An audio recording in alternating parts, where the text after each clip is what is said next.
Meus irmãos, bom dia. É um privilégio estar aqui na comunidade cristã da Zona Sul. E essa palavra Deus colocou essa semana no meu coração. Cafezinho com palavra.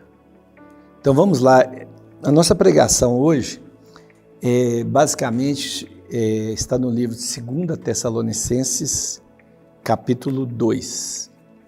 Já quero adiantar para os irmãos que aqui a gente não vai falar sobre escatologia, mas é uma coisa que Deus colocou no meu coração esses dias e tem a ver com o que a gente tem vivido.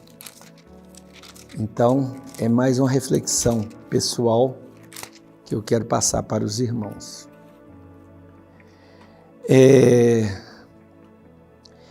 Vou ler rapidamente aqui 2 Tessalonicenses 2, a gente vai lendo por partes, e primeiro vou ler até o 3, depois a gente lê o versículo 4, e depois a gente fecha até o versículo 6. Irmãos, 2 Tessalonicenses 2. Irmãos, no que diz respeito à vinda de nosso Senhor Jesus Cristo e à nossa reunião com Ele, nós vos exortamos a que não vos demovais da vossa mente com facilidade, nem vos perturbeis, quer por espírito, quer por palavra, quer por epístola, como se procedesse de nós, supondo que tenha chegado o dia do Senhor. Ninguém de nenhum modo vos engane, porque isso não acontecerá sem que primeiro venha a apostasia e seja revelado o homem da iniquidade, o filho da perdição. Senhor meu Deus, Pai maravilhoso, me dê uma palavra que atinja os corações nesse momento que a gente vive, Pai. Que a Tua palavra, Pai, sobretudo traga esperança e que afaste todo o medo, toda a ansiedade do coração das pessoas, em nome de Jesus. Meus irmãos, a segunda volta de Jesus, a parousia, ela é descrita em vários momentos da Bíblia, e particularmente no Novo Testamento.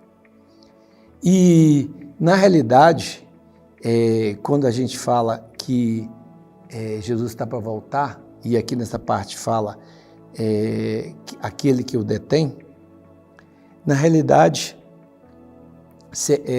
trata-se muito da vontade de Deus e da proclamação ser completa. Mas o homem é curioso. Há muitos anos o homem tem tentado adivinhar, imaginar, e isso aí é muito ruim, porque tem gerado muita divisão, muita destruição, ministérios que se corrompem, pessoas que às vezes se entregam na vida e esquecem que elas foram mandadas com a missão de usar seus dons, seus propósitos. Então, meus irmãos, essa palavra, rapidamente aqui, não é para gerar ansiedade. Se você, com os eventos atuais, tem sentido algum medo, alguma coisa, peça a Deus para realinhar seus sentimentos, porque para aqueles que amam a Jesus, a volta do noivo, o retorno dele e o encontro com a sua igreja, com a noiva, é motivo somente de alegria. Tudo bem que é como se tivesse preparado uma festa, dá trabalho, às vezes carrega peso, cansa o corpo, etc. e tal, e as coisas que estão escritas têm que acontecer. Mas, irmão, se você realmente crê em Jesus Cristo, se você ama o Senhor, você ama a volta dele. Então, por que esse medo todo? Por que essa ansiedade toda? Por que se agarrar a coisas que você tem que fazer nesse mundo, sendo que tudo aqui vai ser queimado? Você tem de criar tesouros no céu. Talvez esses eventos que a gente tem vivido hoje sejam um motivo para você se apegar ao que realmente é eterno. Nós somos peregrinos, nós estamos de passagem por esse mundo. Então, por que se agarra com as coisas que vão saindo pelos dedos? Então, muitos alarmes falsos podem aparecer, por palavras, cartas, profecias, como aparecem aqueles profetas dizendo, isso, aquilo. Ele está ali, ele está chegando. Mas, meus irmãos, se vocês estudarem a palavra e buscarem o conhecimento e a orientação do Espírito Santo, em primeiro lugar, vocês vão ficar contentes. Em segundo lugar, vocês vão usar melhor o seu tempo. E em terceiro lugar, vocês realmente vão ficar mais imunes a essas coisas. E vão ficar atentos aos sinais. Os sinais estão aí. Agora, falar que vai ser daqui a uma semana, daqui a um mês, daqui a 5 anos, 10 anos, o importante é que vai acontecer. E nesse período, planeje sua vida como se Jesus fosse voltar daqui a 100 anos, mas esteja pronto para ele voltar hoje. E aí o que nós temos hoje? Como diz no versículo 3, a apostasia vem antes. A gente tem visto que o ser humano, mesmo sendo ímpio ou cristão, ele é um ser moral. Mas hoje a gente vê pessoas discutindo coisas que são obviamente atrozes, coisas que têm acontecido, principalmente agora em Israel. Então, quando as pessoas começam a se posicionar e opinar, colocando mas nas frases, o israelense fez isso, mas, o palestino fez aquilo, mas, e fica transigindo sobre essas coisas, mostra que realmente o amor está frio. Que um bebê sendo assassinado, um velho sendo assassinado, pessoas mulheres sendo violentadas, isso não existe mais. Então a apostasia já está aí. E atento, a gente tem que ficar o quê? Como pessoas, atento, orar, nós temos que orar, interceder, pedir a Deus para que Ele intervenha, mas também a gente deve procurar na nossa vida aqueles pecadinhos, aquelas coisas, aqueles ajustes que a gente às vezes adia para fazer. Isso a gente tem que procurar no dia a dia, isso cabe a mim, para a minha vida, lavar minhas vestes, estar pronto para as bodas do Cordeiro. E também pensar como eu estou usando o meu tempo. Será que eu estou correndo demais atrás do vento? Será que eu estou me enchendo de coisas para fazer, sendo que o principal eu não tenho feito? A volta do Senhor não quer dizer que a gente tem que mudar nosso estilo de vida, porque nosso estilo de vida já tem que estar alinhado com o Senhor, independente da volta dele. Mas serve a gente como uma sirene, uma campainha. Opa, opa, olha o que você está entrando, olha esses negócios que você está entrando, olha o seu tempo sendo ocupado. E não estou falando de coisas ilícitas, estou falando de coisas lícitas, mas que não convém. E aí a gente pode ver, né, com Israel sendo atacado de todos os lados, quem já leu lá em Daniel, quem já leu em Ezequiel, quem já leu em Apocalipse, sabe que pode a qualquer momento vir essa paz.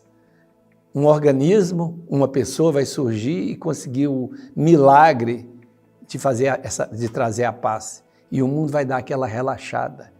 Mas nós, cristãos, que amamos e tememos ao Senhor, em vez de relaxada, a gente tem de acender nossa luz amarela ou luz vermelha e ficar atento. Porque esse homem do pecado, né, ele pode ser reconhecido como sistema de apostasia, mas também será capitaneado ou liderado por alguém. Porque os homens se tornaram egoístas, inconsequentes e indiferentes ao próximo. Isso é uma coisa clara. Vamos a 2 Tessalonicenses 4. O qual se opõe e levanta tudo que se chama Deus ou objeto de culto, a ponto de se assentar no santuário de Deus, ostentando como se fosse o próprio Deus. Eu espero, né, que a gente já não esteja mais quando isso acontecer, mas eu acho que a gente vai conseguir enxergar quem é esse cara. E eu quero dizer para vocês, meus irmãos, que o anticristo vai tentar tomar o lugar de Deus no coração das pessoas, já está tentando. Isso inclui quando o diabo espalha que viemos do macaco, que o universo veio do Big Bang, e o Espírito Santo detém o diabo nesse momento, como está em 2 Tessalonicenses 6. Porque ele será revelado somente em ocasião própria. E esse espírito já governa o mundo. Mas esse perverso, como está em 2 Tessalonicenses 2:8, ele vai ser destruído pelo sopro da boca do Senhor. E temos que tomar cuidado. Quem vive atrás de milagres, sinais e profecias, a palavra fala que esse espírito do anticristo e o falso profeta também vão poder fazer uns milagrinhos aí, algumas coisas. Então, fique atento, porque quando você recebe um milagre, alguma coisa, você passa a adorar ou gostar daquilo. E as pessoas buscam resolver os próprios problemas, e quando elas têm os problemas resolvidos por alguém, elas ficam devedoras a esse alguém. Muitas pessoas buscam a bênção, mas não querem o abençoador. Rejeitam a verdade.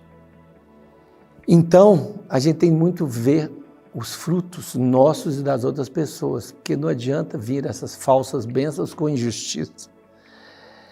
E a gente não deve viver procurando somente os sinais, mas a gente deve procurar lavar as nossas vestes. Essa é a palavra que eu quero que fique.